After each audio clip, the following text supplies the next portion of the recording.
Hello दोस्तों, आज का ये वीडियो बहुत ही इंपॉर्टेंट होने वाला है क्योंकि जैसा कि आप जानते हैं इलेक्शंस के रिजल्ट आउट हो चुके हैं और मार्केट ने आज बहुत बेहतरीन रैली दी। तो आज हम इस वीडियो में ये डिस्कस करने वाले हैं कि मार्केट के अंदर जो रैली इस वक्त चालू है वो रैली कितने दिनों तक चल सकती है और एक निवेशक को, एक ट्रेडर को किस तरीके से काम करना है। क्या ये रैली कंटिन्यू रहेगी या रैली कल समाप्त हो जाएगी या रैली जो है कम से कम 1 साल कंटिन्यू चलने वाली है। ये सारी चीज़ों के ऊपर हम डिस्कस करने वाले हैं। तो आज का हमारा वीडियो का टॉपिक है आफ्टर इलेक्शन रिजल्ट्स। तो इलेक्शंस के जो रिजल्ट आए हैं उसके बाद अब हमें क्या करना है। इससे पहले वीडियो पे हम चले, आप लोगों से गुजारिश है अगर आप नए हैं चैनल पर तो चैनल को सब्सक्राइब कर देना और बेल बटन दबा देना ताकि जब भी नए वीडियोस डालूं आप लोगों तक पहुंच सके और आप उससे फायदा उठा सके। दोस्तों तो चलिए शुरू करते हैं। सबसे पहली बात कि इलेक्शंस के जो रिजल्ट आए हैं वो मार्केट को बहुत अच्छा लगा है और मार्केट ने रिएक्शन दिया है कि इलेक्शन के रिजल्ट मार्केट को बेहतर लगे हैं। बीजेपी ने काफ़ी जो है स्टेट्स को ओन कर लिया है, विन कर लिया उन्होंने और एक अच्छी उछाल के साथ मार्केट खोला, 250 से 300 पॉइंट के ऊपर उछला और मार्केट फाइनली जो है एक अच्छी रैली के साथ बंद हुआ। तो क्या कल ये रैली कंटिन्यू रहने वाली है और क्या ये जो है रैली दोस्तों कल परसों और इस पूरा हफ्ता कंटिन्यू रहेगी, इस बात के ऊपर टॉपिक पे हम डिस्कस करने वाले हैं। एक ट्रेडर क्या करे, एक निवेशक क्या करे, उस पर भी डिस्कस करने वाले हैं, तो लास्ट तक बने रहिए। सबसे पहली बात कि अगर आपने किसी स्टॉक को बॉटम पे बाय कर लिया है या किसी स्टॉक के अंदर आपको जो है एक 20-30% का प्रॉफिट आ रहा है तो as a swing trader, as a medium trader, medium term जो ट्रेडर्स होते हैं 3-6 महीने के लिए जो पोजीशन बनाते हैं, अगर आप वो हैं तो आपको क्या करना चाहिए वो मैं आपको बता देता हूं। सबसे पहली बात ये कि अगर आप मीडियम टर्म ट्रेडर हैं, इसकी अवधि हम 3 to 6 मंथ मान लेते हैं, तो आपको अभी कोई भी नई पोजीशंस नहीं बनानी है।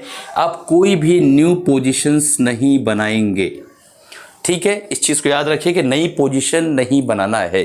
पुरानी होल्डिंग्स में आपको क्या करना है, पुरानी अगर होल्डिंग्स है, ओल्ड होल्डिंग्स है, पहले से ही आपने ट्रेड लिया हुआ है और आपको 15%, 12%, 20%, 30%, 40% तक का प्रॉफिट हो रहा है तो आपको हाफ ऑफ द प्रॉफिट को बुक कर लेना चाहिए। ये मेरा अपना नज़रिया है और मैं इस तरीके से ही ट्रेड करता हूँ। 0.5% क्यों बुक कर लेना चाहिए वो मैं बताता हूँ, उसके बाद लास्ट में हम इन्वेस्टर्स की बात करेंगे।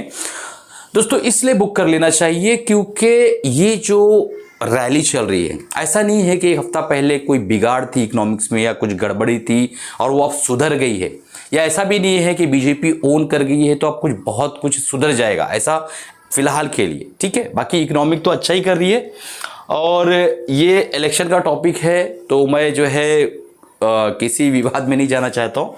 मैं हिंदुस्तान के साथ हूँ, हिंदुस्तान की ग्रोथ के साथ जो भी पार्टी रहेगी मैं उसके साथ हमेशा रहूँगा, ठीक है। तो अब ये जो है हाफ प्रॉफिट इसलिए बुक कर लेना चाहिए क्योंकि अगर आप प्रॉफिट में इस वक्त हैं तो मार्केट पूरा के पूरा सेंटीमेंट का खेल है और सेंटीमेंट जो जज्बात होते हैं इंसान के, जो इमोशंस होते हैं वो 3 दिन से ज़्यादा नहीं रहते हैं। इसी जुमले के अंदर, इसी स्टेटमेंट के अंदर बहुत कुछ छुपा हुआ है। तो 3 दिन से ज़्यादा कोई भी इमोशन नहीं रहता है और इंसान के अंदर ऊपर वाले ने एक खास बात रखी है कि वो भूल जाता है। देखिए रशिया का और यूक्रेन का वॉर हुआ, आज आपको याद है मार्केट में उसका कोई खास इम्पैक्ट दिखाई देता है? नहीं दिखाई देता है। हमास का और इसराइल का जो है वॉर हुआ, बहुत सारी बातें बोली गई, सब आपके सामने है, अभी सब कुछ न्यू है, बट क्या मार्केट के अंदर आज की डेट में कोई भी काम करते हुए उसको लेकर कोई डर आपके मन में रहता है? नहीं, क्योंकि भूल चुके हैं आप, हर कोई बोल चुका है। और मार्केट में जब भी कोई ट्रेड, कोई निवेश लेना रहता है तो इजराइल और हमास का दिमाग में कुछ भी ख्याल नहीं आता है। उसकी पीछे वजह क्या है? क्योंकि इंसान को ऊपर वाले ने बनाया ऐसा है। इलेक्शन अभी जो है ऐसा लगता है कि अच्छे रिजल्ट्स आए हैं, उसके इमोशंस यहाँ पर हमें चार्ट्स पर निफ्टी के अंदर दिख रहे हैं। तो अब अगर आप निवेशक लंबे समय तक नहीं रहने वाले हैं, ट्रेडर हैं, तो अगर आपका प्रॉफिट अच्छा आ रहा है तो आपको बुक करना चाहिए। मैं भी कुछ प्रॉफिट्स बुक करने का प्लान कर रहा हूं कल के दिन, ठीक है। और देखिए दुनिया में कोई भी चीज़ हो, एक चीज़ याद रखना, अगर बड़ा पैसा आपको बनाना है मार्केट से तो आपको हमेशा हमेशा एक चीज़ पर ध्यान रखना है कि आपको 2-3 स्ट्रैटेजी लेके चलना है।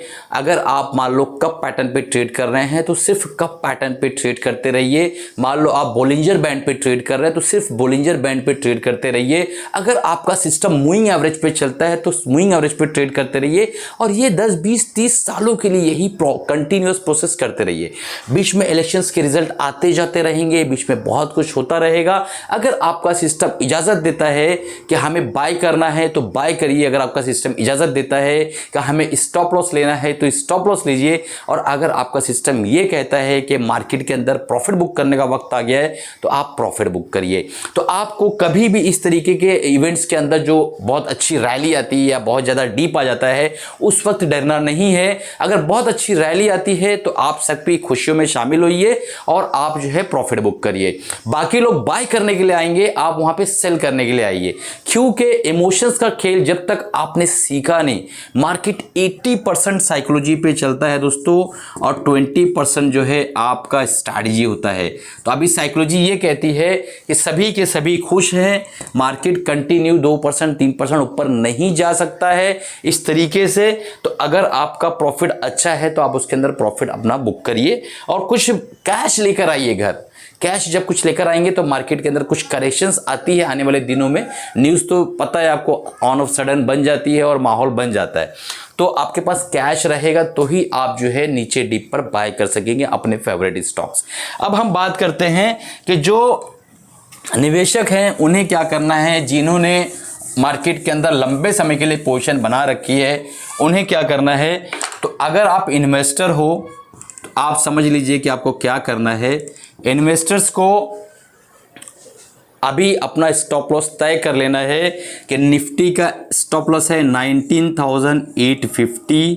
ये स्टॉप लॉस जो है निफ्टी का आप फिक्स कर लो। इसके नीचे मार्केट आप जाएगी अगर तो आपको अपनी पोजीशंस को धीरे धीरे रिड्यूस करना होगा। अदरवाइज आप निवेशित रहिए, बने रहिए, चलते रहिए, क्योंकि 19,850 ये आपके लिए एक तरह की एक ऐसी लकीर, एक लक्ष्मण रेखा है। इसके नीचे गया अपनी पोजीशन को अपनी स्ट्रैटेजी के मुताबिक आप जो है कम करना शुरू करिए, पहली चीज़। दूसरी कि आपको कभी भी एक चीज़ याद रखना है, जो प्रॉफिटेबल कंपनियां नहीं हैं उसको सिर्फ ब्रेकआउट के बेस पे नहीं बाय करना है कि सिर्फ ऊपर ऊपर होते जा रहा है और इसके पीछे कोई कमाई नहीं है, इसके पीछे कोई लॉजिक नहीं है, इसके पीछे कोई फंडामेंटल बेसिस नहीं है और आप बाय कर रहे हो और बोल रहे हो मैं इन्वेस्टर हूँ। अभी लिख कर रख लो बॉन्ड पेपर पर कि अगर आपने इस तरीके से काम किया कि फंडामेंटली अगर कंपनी का जो चार्ट है वो आपके साथ मैच नहीं हो रहा है फंडामेंटल से, तो आप बहुत बड़े खसारे में, बहुत बड़े नुकसान में निकलने वाले हो। तो हमेशा ऐसी कंपनियों को चूज़ करो जो कि कंसिस्टेंट प्रॉफिटेबल हो पिछले 10 सालों से और उसका चार्ट भी उसके साथ मैच हो रहा हो, और ज़्यादा बेटर है कि वो थोड़ा बहुत करेक्शन में आपको मिल रहा हो। तो इस चीज़ का ख्याल रखिए अगर आप इन्वेस्टर हैं। बाकी ट्रेडर्स के लिए मैंने कह दिया है, मैं क्या प्लान कर रहा हूँ वो भी मैंने बता दिया है। और ये मेरा व्हाइट बोर्ड का जो मैं स्टाइल अभी पिछले 2 दिनों से अपनाया हूँ, आप लोगों को कैसा लग रहा है मुझे ये बताइएगा दोस्तों। मज़ा आ रहा है कि नहीं, इस तरीके से एक्सप्लेन करने में अच्छा लग रहा होगा तो इसको हम लोग कंटिन्यू करेंगे। अदरवाइज जो पहले हम वीडियोस बनाते थे स्क्रीन पर लैपटॉप के, उस पर काम करेंगे। मुझे ऐसा लगता है ज़्यादा बेटर है, आप लोगों को मैं एक्सप्लेन कर पा रहा हूँ, लिख भी पा रहा हूँ, और यही टूल्स है मेरे पास फिलहाल। मैंने कल के वीडियो में आप लोगों को बताया था। अच्छा हाँ, कल मैंने मारुति सुजुकी के ऊपर परसों के दिन वीडियो डाला था केस स्टडी। अगर आपको फरवरी 2021 के आगे की स्टडी अगर चाहिए कि मैंने किस तरीके से मारुति सुजुकी में काम किया है, नीचे कमेंट बॉक्स में जो है आप बताइएगा। और अगर आपने अभी तक उस वीडियो को नहीं देखा है तो जाके देखिए, मैं आई बटन पर उसका जो है लिंक डाल दूंगा। चलिए मिलते हैं अगली वीडियो में अगले प्रोग्राम के साथ। तब तक के दोस्तों कमाते रहिए, खुश रहिए। और मेरा किसी तरीके से जो है बाय सेल का कोई भी टिप प्रोवाइड वगैरह नहीं करता हूं, मैं सेबी रजिस्टर्ड नहीं हूं। तो आप लोग अपने ड्यू डिलिजेंस से काम करिएगा। ये मेरा अपना पर्सनल व्यू है जो मैं करने वाला हूं, और मेरा एक फ़र्ज़ बनता है कि मेरी जो फैमिली है अपना यूट्यूब के ऊपर, जो हमारे सब्सक्राइबर्स हैं, उसको जो है मैं बताऊं कि मैं क्या करने वाला हूं।